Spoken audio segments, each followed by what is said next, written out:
This is the Northwest Jeepcast, where we talk about Jeeps. You want to hear about your rig from the beast to the least. We're talking about your Jeep, and we got the scoop on the trail systems of the Pacific Northwest and more. Now, are you ready to...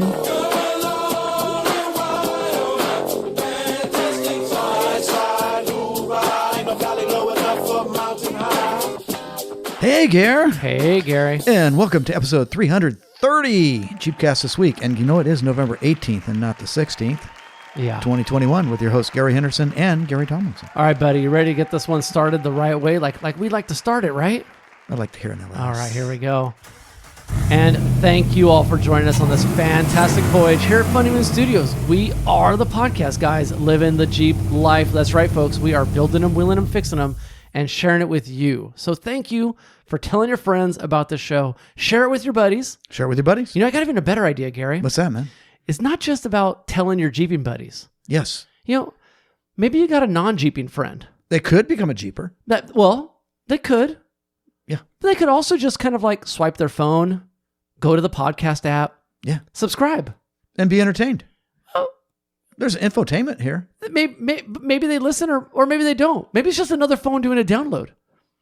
I kind of don't care, Gary. They can, as long as we get downloads. Bring them downloads. They don't have to listen. You don't need to bring your money. Just bring your downloads. Go swipe your family members' phones. And subscribe. And while you're there, subscribe to the podcast so that auto downloads. But then also give a review too. Auto review. Do another review on somebody else's phone. Look, just say, hey, let me borrow your phone for a second. There we go.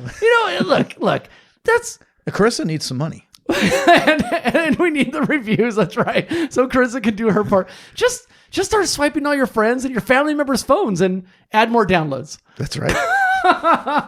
Look, this is definitely, look, some people might be thinking that this is a scheme to pad our downloads. Absolutely not. Not at all. No, come on. Not happening. No, definitely not.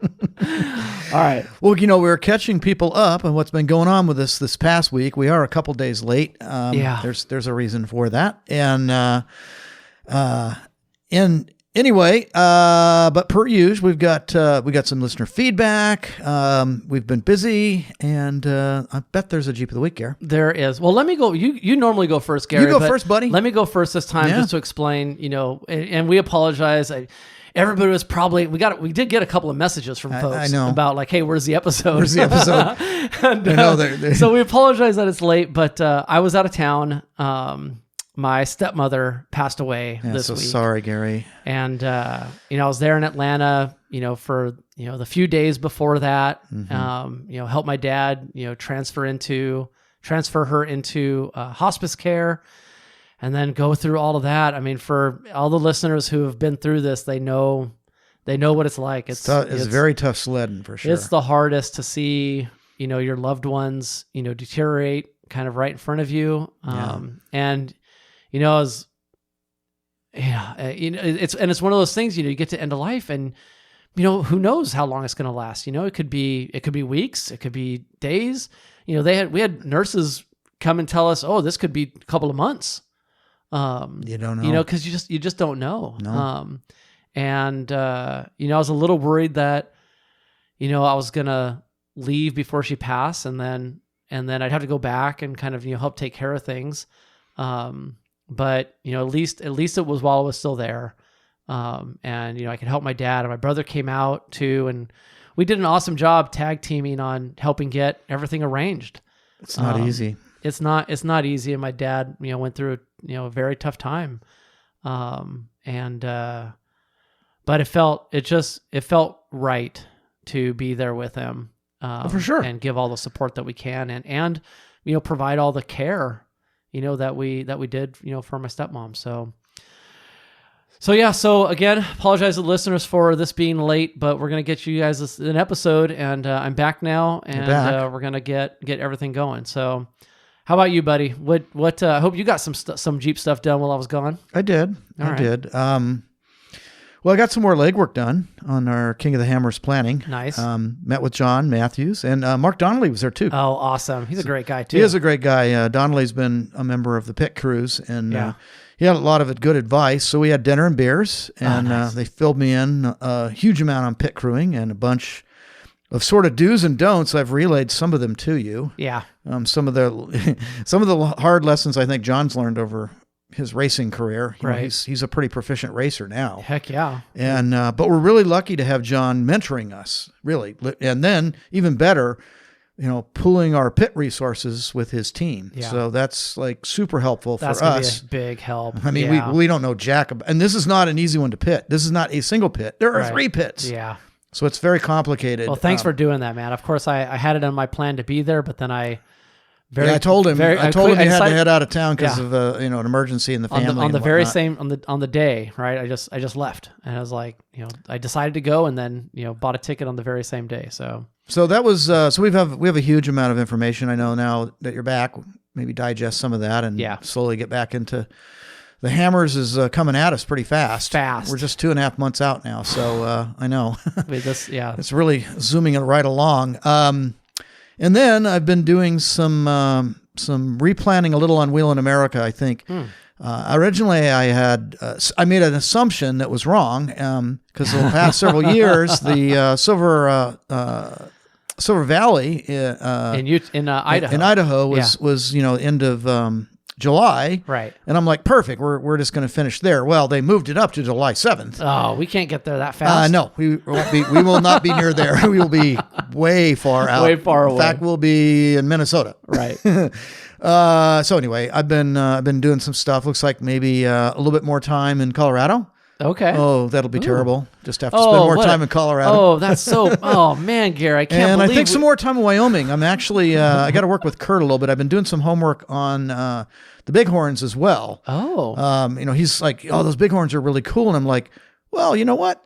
So we'll do, I think, the bighorns, and then we'll also, we're going to do the Morrison Jeep Trail over in the Beartooth, which are super cool mountains. So we'll probably do a little bit more Wyoming wheeling, which will be kind of fun. All right. Well, we got to make sure that we update those plans. I had Bradley reach out to me this week to ask where that data was. From Minnesota? Yeah. Well, that's still fixed. That hasn't changed. That timing is still good. Yeah, he wanted to make sure the dates lined up with other things he had going on. Yeah. But it's good to hear that. You see, everyone's starting to go, oh, wait a second. Yeah. Now we got a plan, Yeah. and no, we're locked and loaded on all those. Good. Well, now I remember that in the last few weeks you'd been tinkering with getting some electrical stuff ready. Did you make any progress on that? I did. Oh, I what did. happened there? So I made a lot of progress actually, and we're going to be talking about that on the next show. Oh, the wiring woes many of us have faced, and the evolution of wiring over time. that's right. Well, things quickly turn into rat's nests. They do. And, they do. And as I've mentioned before, I was kind of getting ready. So so Eric came over and helped me some, good. and you'll hear about that. He's quite a good fabricator. Oh. So he's done some really cool stuff. You're going to be very impressed. I can't wait to some see of this it now. stuff looks like. I should show you some This pics. is all fabrication related to electrical work. Yes. Okay. We have to mount. Like brackets and stuff? Yeah, he made me 2 kick-ass brackets. What? Oh, yeah. Well, that's awesome. Oh, yeah. I mean, this is really sweet. So we're going to talk about that. And we've got the new fuse boxes and circuit breakers and everything. They're on brackets All now. right. Well, we got to get those pictures posted, man.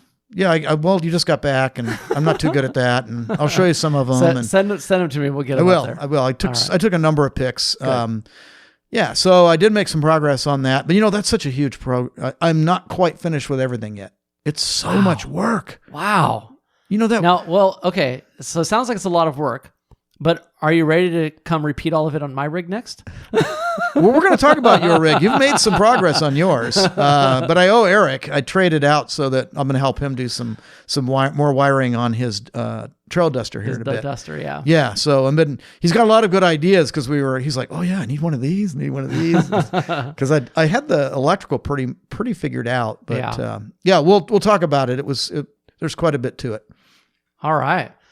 So what's going on with the upcoming events, buddy? Well, we got the Reader Foothills ORV work party theoretically on November 27th, 9 a.m. to 5 p.m. The weather has been awful here. Oh my gosh. We've had flooding like no tomorrow while you're gone. I can't believe I even just getting home today, just driving the roads, and there was water all over the place. I was so excited.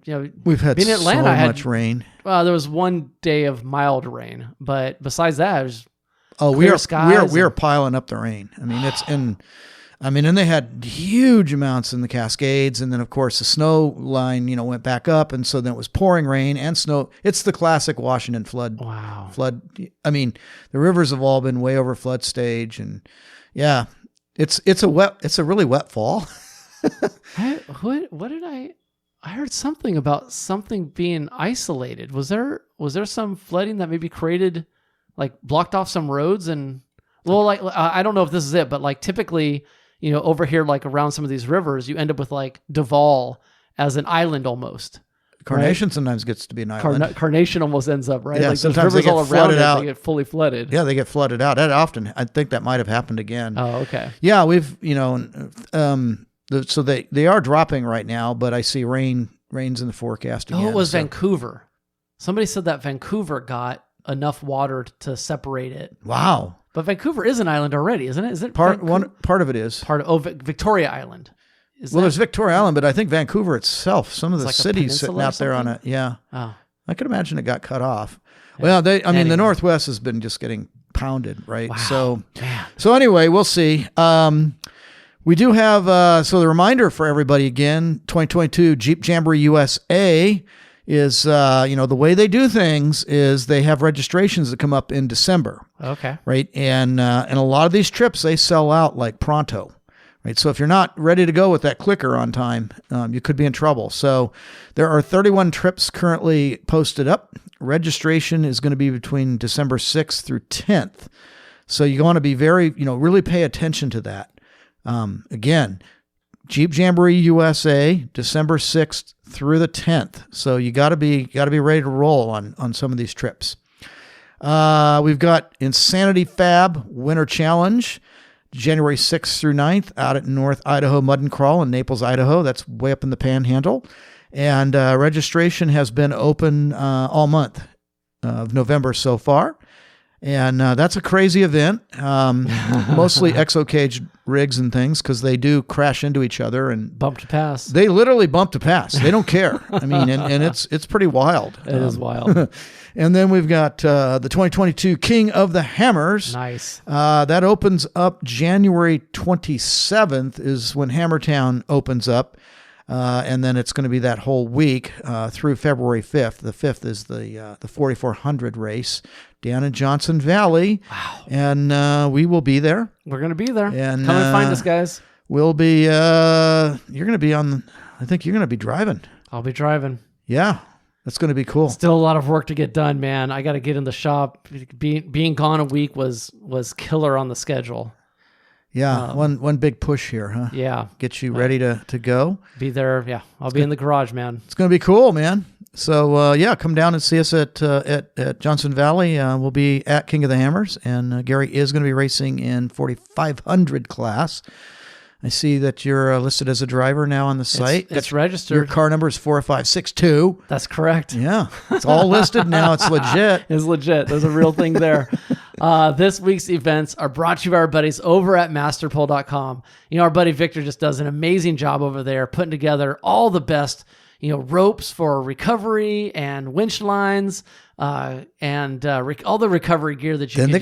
They got a new one that's got reflectors on it. I saw that. Yeah, new Ultraline XD with reflectors. Woven into it. It's very cool. Oh, I might got to give him a call. Oh, need an upgrade, dude. Maybe. That Superline XD with the reflective line is their newest stuff. So go check it out. No need for a thimble, no hook. It's all soft shackles from here on out, Gary. No turning back? No turning back. Nope. Again, that's masterpole.com. You can use our coupon code. That's NWJeepcast for 10% off. NWJeepcast. That's a good deal. That's a really good deal. It is. Because this is the top of the line stuff. We really only talk about the top of the line stuff. There's other guys. Don't get no better than Masterpole. It doesn't get any better than that. Other guys like to talk about, the bottom of the barrel companies and manufacturers. Oh, no. We're top shelf over here. This is top shelf. That's for sure. Man, anybody that's ever seen their stuff or used it, I mean, it's quality. It's the real deal, man. Right? Yeah. All right, who do we hear from this week? Well, Jeremy got to us. We've occasionally he pops up and he asks good stuff. So I was just listening to the podcast and you guys talked about recovery points and saying they weren't sure if they were strong enough if you hold it through your bumpers and a frame. But what I find interesting is we install our winches with 4 like 3/8 inch bolts and maybe or maybe a half inch bolts. Thoughts? That's true. You know, I think they are 3/8. I don't think they're bigger than that, or maybe they're the metric, equivalent to something. Grade 8 something at least, though, aren't they? Grade 8 if they're 3/8, or even 10.9 if they're metric. 10.9, yeah. But yeah, I don't know. Maybe. I don't think it's so much that. I know what I was going to say. Sorry, go ahead. I was going to say, like with a winch, you typically have a aggressive pull, but not the shock. There's no shock load. There's no shock load on it. Yes. When you're doing a yank from a recovery point, yes. Maybe it's a recovery strap, an old school recovery strap, or maybe it's an awesome Master Pulls super yanker. Those are going to do a super yanker is going to, any kinetic rope is going to do a much better job because it doesn't do that shock load, right? Like it stretches and then pulls you in. It's not as transfers the energy nice and smooth. A little bit smoother, right? I mean, like when you get to full stretch, there's a little bit of a jolt there, because it only stretches so far, and you do want to get some momentum, right? But yeah. So I think when you're doing a pull, with a some sort of recovery strap, there's that shock load that happens. And I think that's why you want things very, very strong, mounting recovery points to your frame. And I know, right? I mean, like I had the Evo high and tight at one point, and like that cuts off one of the cross members, the back cross member, and then bolts to the frame directly. And it has recovery points back there. And I tried doing a recovery just off of one recovery point instead of using a bridle and connecting to both. Right. And it sheared 3 bolts. 3 of the bolts sheared and off they were on that shock They load. were double shear. Right? They were all the way through the frame.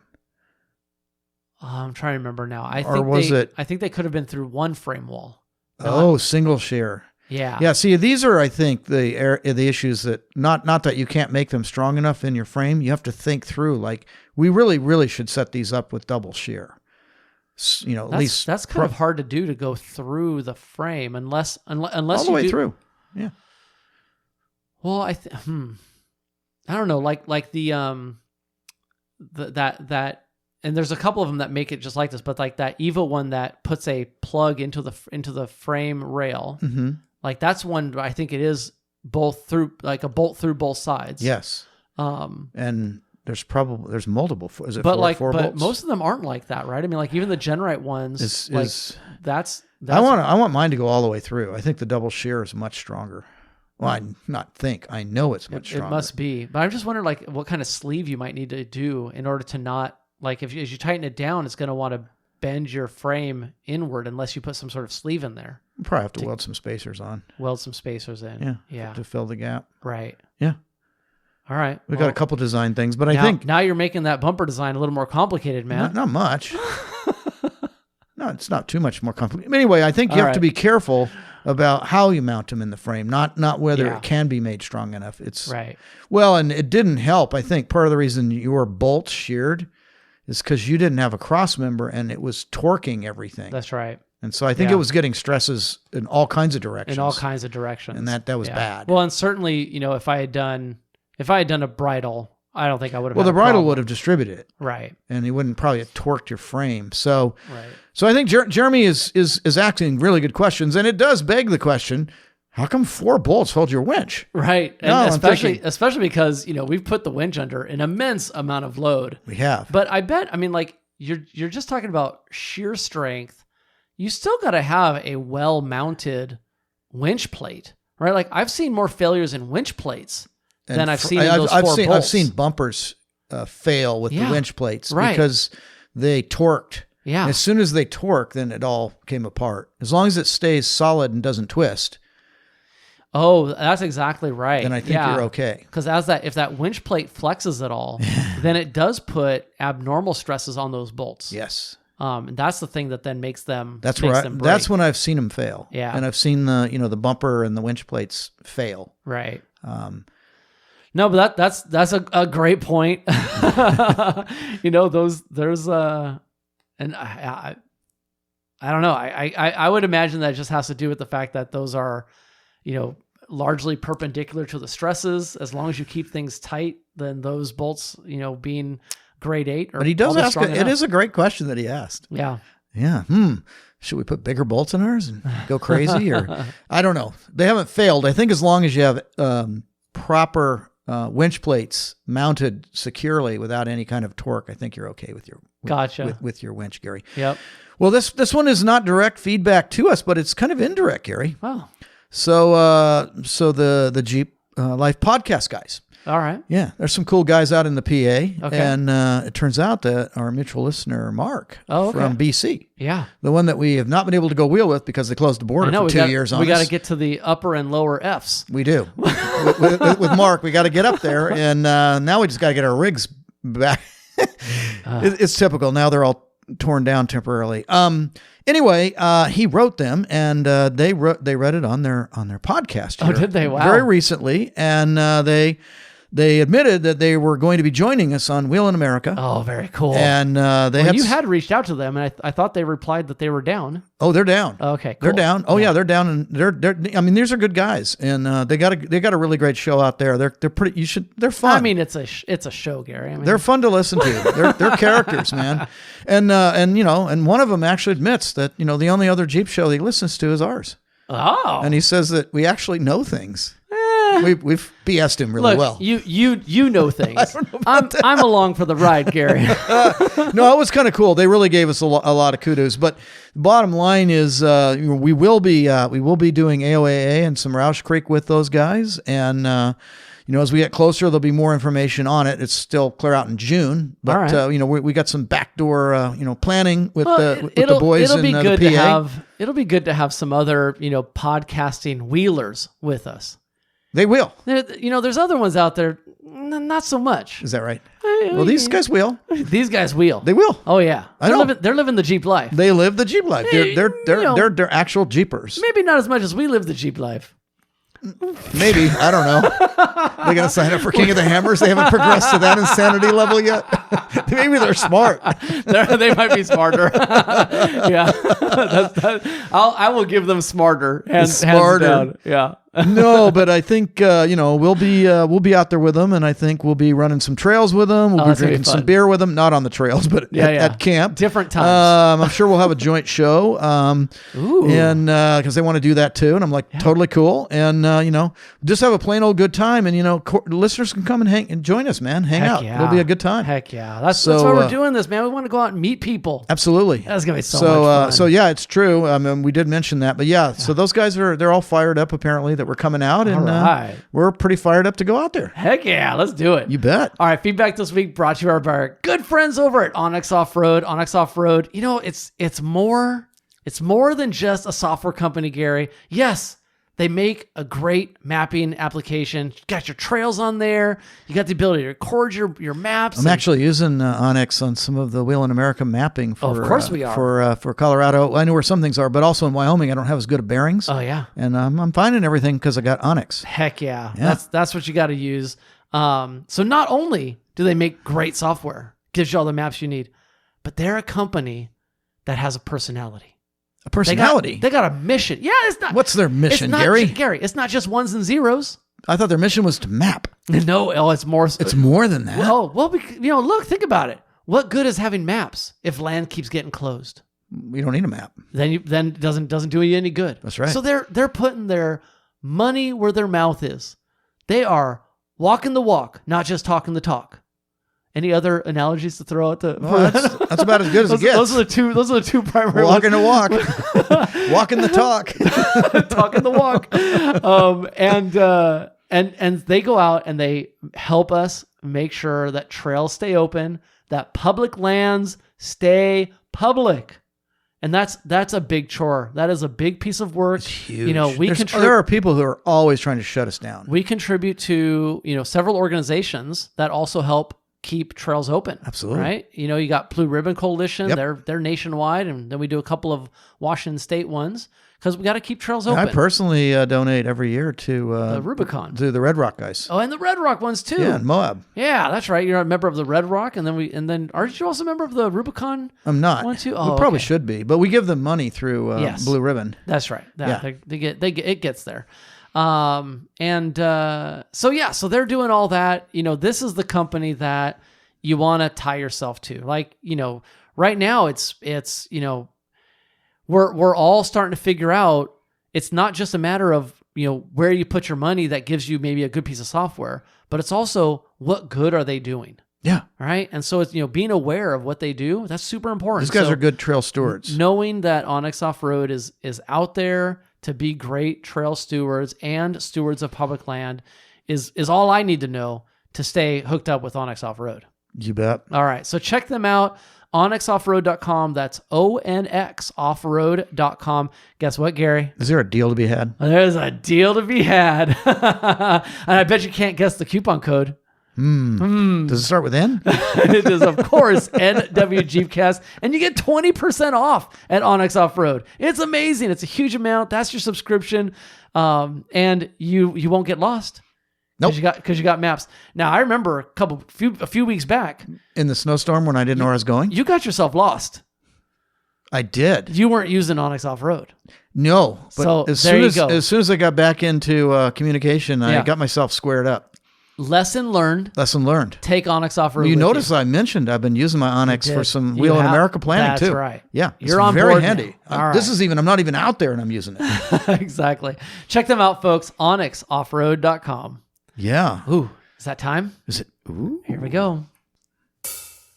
Jeep of the week. Yeah. Jeep of the week. Jeep. Jeep of the week. Jeep. Jeep of the week. Jeep. Oh yeah. Oh my gosh. It's been, I guess like a week and a half now since we did this last. Yeah. It just felt so good. Yeah. I mean, You were pretty good on the on the drums. I thought I was going to be a little out of practice, but no I practice? did. Yeah, I thought so. I was listening to our past episodes, and I said, well, I better stay fresh. Yes. By listening to some episodes and keeping the pace. Yes. So all the beats were right on.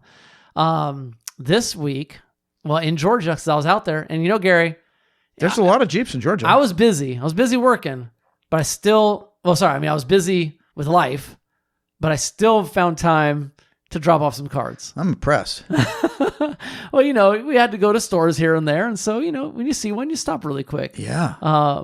This one was incredibly unique. Never seen one like this. Super rare. Yeah, I guess it was a silver JKU, Gary. What? Those are not rare. Oh, no, this was rare. It was a Wheeler. Well, that's less rare. Or more rare, I mean. Aftermarket wheels, big tires. Yeah. And that's still, there's quite a few of those. It had a bumper with a winch up front.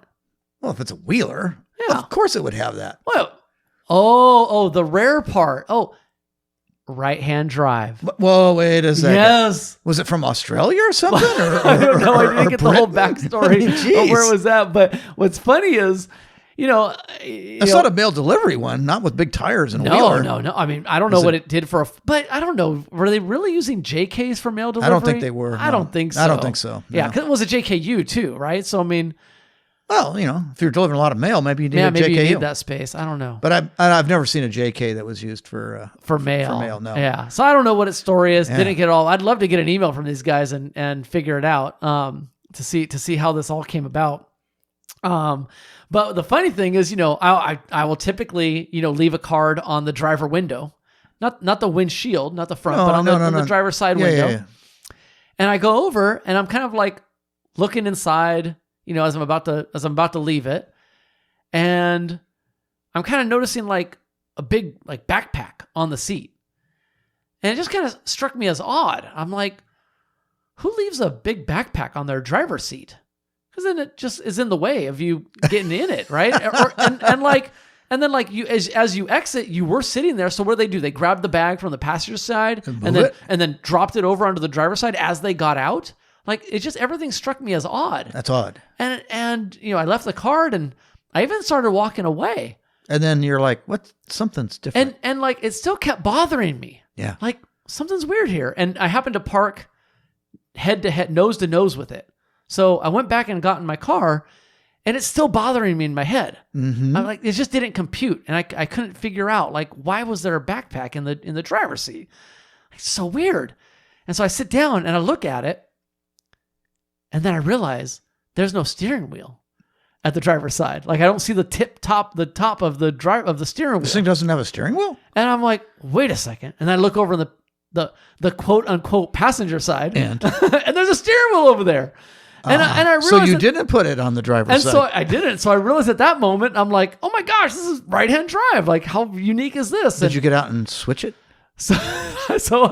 But it didn't dawn on me at first. Like my first thought wasn't, let's go switch it. My first thought was, let's go take a picture of this right-hand drive. I was like, this is exciting. So I jump back out of the car and I get up and I take a couple pics, one from the side to actually show like the steering wheel in the right-hand side. Yeah, like this is legit. And then one from the front corner. And then I'm about to go get back into the car again. And I go, oh, wait a second. So now the card's on the passenger side. He won't see it. He won't see it. Yeah. So I'll have to go get that. And so then I did. I went and swapped it to the other side. But interesting. So I had to put it on the normal passenger side, but still the driver's side. Mm-hmm. And then I started to drive away, and I noticed that some guys walked up to it, and turns out this was a Walmart parking lot. It was a couple of teens, I guess. One of them probably owned it, and so I circled back because I was like, I gotta talk to these guys, and just said, hey, cool Jeep, I left that card there for you, and got a little bit of not as much backstory as I wish I would have asked. Like I wish I would have asked, where'd you get a right-hand drive, JK? Yeah, like, those are not floating around. What's this story? Like that, I didn't ask that, but I did ask other questions about, Jeeps and stuff. And he said, oh, like his dad has a Jeep too. So they're a multi-Jeep family. Cool. Anyway, I hope he writes us in. I want to hear more about that. Where did this right-hand Jeep come from? Where did it come from? I just need to know. I can't believe I didn't ask more questions. I'm kicking myself. Curious minds want to know. Yeah. All right. Well, if you got to be listening now because I did talk to you and I basically threatened him to listen, I think. Well, Gary. Oh wait, is that not good? That is Jeepcast harassment. That's a Jeepcast harassed. Yeah. Jeez. All right. Well, if that's your Jeep, then send us an email. We'd love to talk to you. You can hit us up at nwjeepcast@gmail.com and we'll send you out some Jeepcast swag. Oh, I hope he reaches out, man. I know. I need to hear more. I know can't believe I didn't ask questions. You're usually really good at that, but you were pretty busy. I was a little preoccupied. Yeah. We'll excuse you this time. Cut me some slack, Gary. All right, trailcoinsusa.com. Good friends over there putting together amazing products to help you remember the trails that you've been on, but not just remember them. Get a few extras. Well, the whole concept is to hand coins out to other people, right? Isn't it? It's trade. It's a bonding thing, yes, right? To trade coins. Maybe you've been on one. Are we going to take some of those with us on Wheel America? Oh, we got to talk to them, see what we can do. We got to have some with us. Maybe, but we're going to meet a lot of folk. I think the furthest east they might be, though, is maybe Colorado. Maybe they have some. Or is that right? Certainly Moab. Well, we could give them some cool coins from the West. Oh, we can take coins from the West? Why not? All right, maybe. It'll encourage these folks to come west. To come out. Yeah, ooh, absolutely. Not a bad idea. Go run the Rubicon. All right, we'll have to get in touch with them, see what we can do. Yeah. All right, well, what's coming up in the next episode, Gary? Well, it's wiring up our electrical accessories. We discuss our evolution of wiring up various electrical accessories for our rigs, and we suspect other people have gone down the same path we have, and they're going to commiserate. I have a strong problem with your use of the word evolution. Evolution usually means things are evolving to be better, and sometimes they devolve? They devolve into rat's nests, and then you got to come and help them evolve to get better. Well, that's part of the evolution. That's part of the evolution is 2 steps back to sometimes take 1 step forward. Yeah, sometimes it takes a little while to, adapt ourselves. Actually, that's true. The first steps of evolution are probably quite uncomfortable I suspect. to whatever condition came about. And then you actually have to adapt to that condition. So yeah, early on it is uncomfortable. I think it probably is uncomfortable. And then it becomes comfortable. And then after you evolve. Or at least better. Well, you are certainly more evolved than I am, Gary. I don't know about that. And I think it's true with your electrical situation No, now as well. I doubt that. You left me behind. I am... No, you've made great strides in the last year. Oh, for sure. A little bit, but... Oh, I've seen some of the work. It's very impressive, actually. All right. You ready to bring this one home, buddy? Yeah, we hope you guys enjoyed catching up with us. And, our best to Gary and his family for, their loss. Thanks.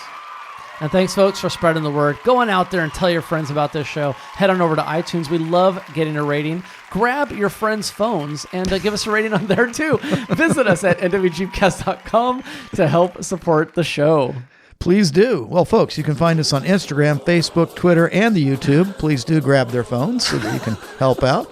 And it's always at NW Jeepcast. With that, I'm Gary. And I'm Gary. And until next time, build it, will it, fix it, repeat it. God bless America. God bless America. And we'll see you on the trails.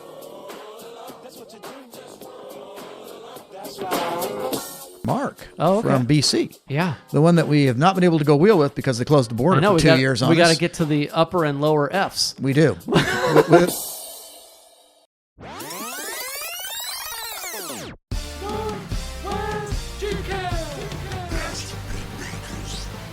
All I do is wheel, no matter what. Got Jeeping on my mind, I can never get enough. And every time I ask who goes wheeling, everybody's hand go up, go up, go up. And we go there, and they say yeah, and we go there. 'Cause all I do